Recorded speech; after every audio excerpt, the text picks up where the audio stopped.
Hi, this is Charles DiMaggio. Welcome back to Offer Epidemiology. In this screencast, I want to talk a little bit about risks versus rates in epidemiology and how risks basically equal binomial approaches to disease outcomes, and rates reflect more exponential approaches, and how an understanding of risks, rates, binomial probability distributions, exponential probability distributions leads us to the idea of survival analysis, which is a very important tool in epidemiology. So let's start off with a somewhat simple example. It comes from Rothman. Rothman asks the question, what is the daily egg rate? The daily egg rate for 1.5 chickens laying 1.5 eggs over 1.5 days. How would you do that calculation? Well, you can give it a little thought. You can stop the screencast for a moment, try to come up with it. But in the interest of time, I'm just going to go forward. Really, what you would do is you would start off looking at the egg production as the outcome, or the numerator in this calculation. So there are 1.5 eggs. And then the question is, what goes into your denominator? In this case, it's 1.5 chickens times, let's do this, times 1.5 days, for a total of 1.5 squared chicken days. If you did this calculation, 1.5 divided by 1.5 squared, you would end up with 0.6 eggs per chicken day. And what we usually do is we multiply through to make this denominator term a little bit easier to interpret it. So perhaps 60 eggs per 100 chicken days. Now, admittedly, that's a little bit silly, but it does actually illustrate the question of how do we actually calculate risks? What is a risk? What is a rate?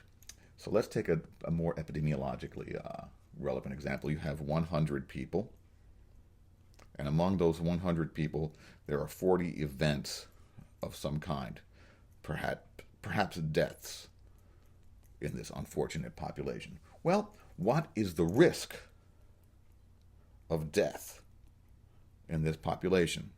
Well, risk is a probability. It's 40 over the number of times it could have happened, so it's 0.4 is the risk or the probability of death in this population. But you could ask yourself, well, then what is the rate of death in this population? Well, rate is a time-based outcome, and it approximates risk, but it's not precisely risk, and we have to be very careful when we think about time-based outcomes. So if you have 100 people, of whom 60 people die, well, I'm sorry, it's 40 people die, right? You have 100 people of whom 40 people die. Well, in fact, only 100 minus 40, or 60 people, contributed a full observation to this study. The other 40 people only contributed some kind of partial observation. Now, how do we count that partial observation? One simple approximation is to just assume that each of those 40 people on average, or all 40 people on average, contributed about 1/2 the time.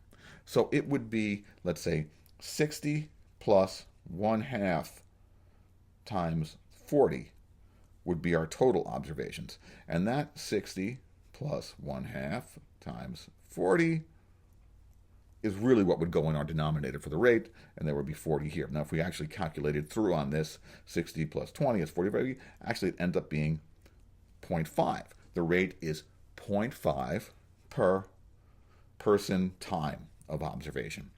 Very different from our previous calculation of 0.4.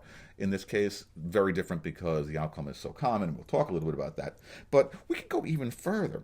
We could say, okay, well, is it fair really to just say that each person on average contributed about half? That might not really be the case. That's sort of like this, okay? Here's our time, here's our study period, and here are individuals, 1, 2, 3, 4, for example. So what we're saying is that 2 people contributed a full time to the study. The other 2, they died or they had the disease right in the middle, right here. Is that fair? Maybe, maybe not. It's not a bad approximation, actually, most of the time. But what you can do, and what most modern epidemiologists do, is actually account for each individual contribution of time. So you could have one person, here again is the full study period time. You have some people that contribute the full period of time. Some people contribute only some time, and either something happens to them or they drop out. Some people contribute that much. One person contributed this much. One person entered in the middle, only did that much. One person entered around here, went to the full end. You could count up each one of these time contributions to get total person time. And you could calculate rates based on total person time. What this does, though, is it forces us to think a little bit about the difference between binomial versus exponential risk. And let's talk a little bit about that right now. What I'm going to do is I'm just going to get rid of this right here and bring in some code that will hopefully help us explain the difference between binomial and exponential risk. There is a library in R called Mass, and there's a data set in that library called the melanoma dataset. Let's bring that in as well and take a quick look at what the melanoma dataset is.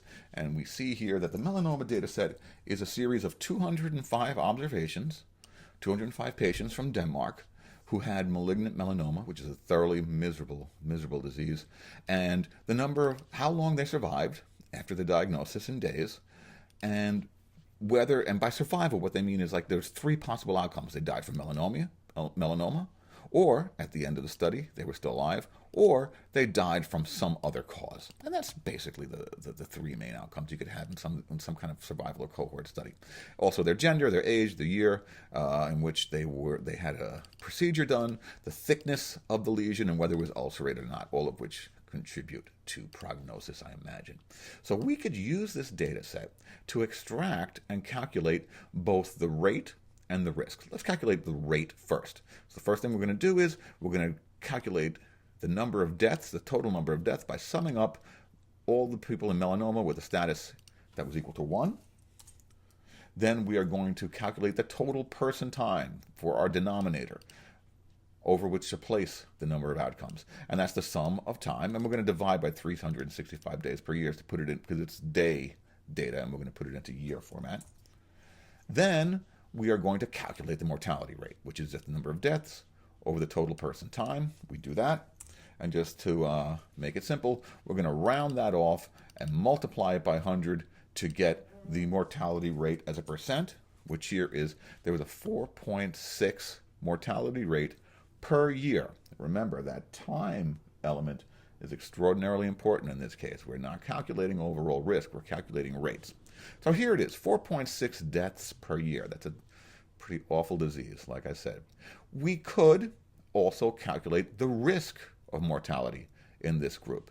And here, rather than, the numerator remains the same, the number of deaths, but for the denominator, we are just looking at the total number of patients, which in this case we can extract as a number of rows. And here we calculate that, and we're going to do the same thing. We'll just sum that over time. The mortality risk was 27%.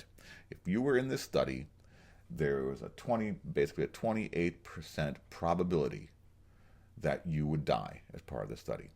The rate at which you died was essentially 4.6 deaths per year. So these are two very, very different results. And why is that so?